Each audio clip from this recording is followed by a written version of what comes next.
I'm going to talk about lead because I think being specific is really important. Mhm. So studies have been done with good old cheap vitamin C off the store shelf, and I'm not going to recommend that. Mhm. But studies have been done in pregnant women to show that good old vitamin C increases their ability to release urine through their kidneys with no harmful effects on the fetus at all. So they followed these women to term. They had healthy babies. And they had lower blood lead levels. So simple interventions like that. Now, we can talk for many hours about what kind of vitamin C is preferable. Right.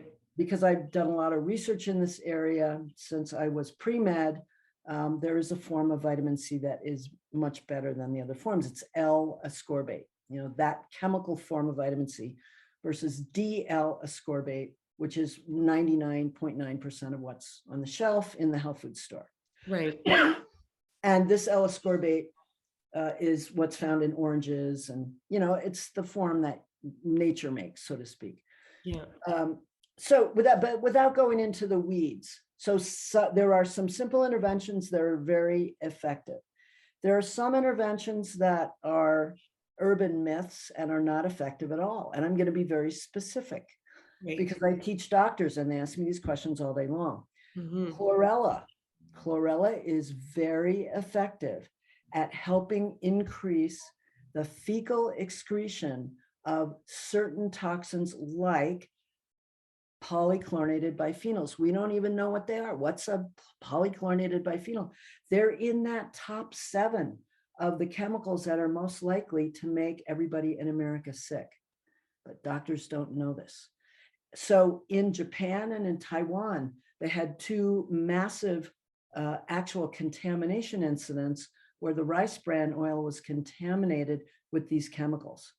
It was big, huge problem. So the governments of Taiwan and Japan actually did studies where they gave pregnant women chlorella and they gave some non-pregnant women and men chlorella, and they found out that it significantly increased their body's ability to excrete these chemicals, both in the urine and in the feces.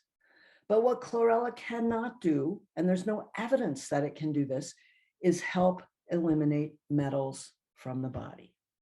And I say that because I have been reading the medical literature for the last 25 years on this subject, Mhm. and there is no evidence that chlorella does that.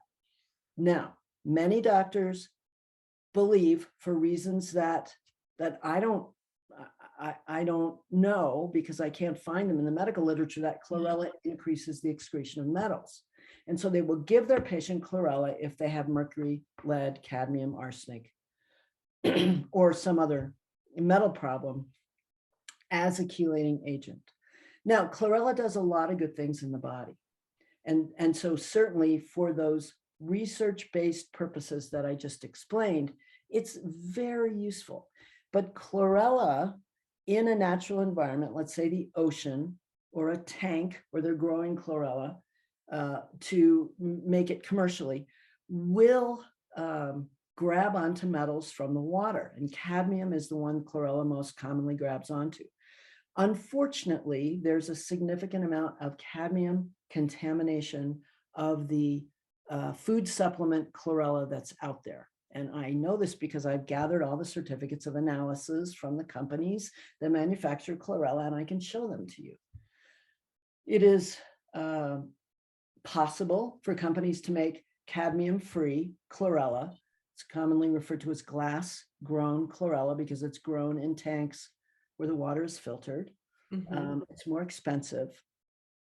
But this is the kind of stuff that I have to teach doctors because of the urban myths that are out there about supplements, which is what your question was. Right. How supplements may or may not be effective for detoxification.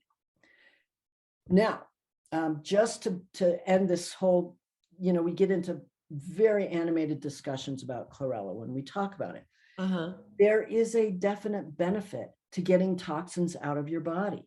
And we have all been exposed to, and we will all be exposed to some of these fat stored toxins, Right. like pesticides. Remember Rachel Carson and silent spring and DDT, Mhm. 99.9% of the American public has DDT in the breakdown product, DDE, in our blood. The government has documented that, right? Mhm. It's everywhere. It's in our food supply still. It's still being used as a pesticide in other countries that our food comes from.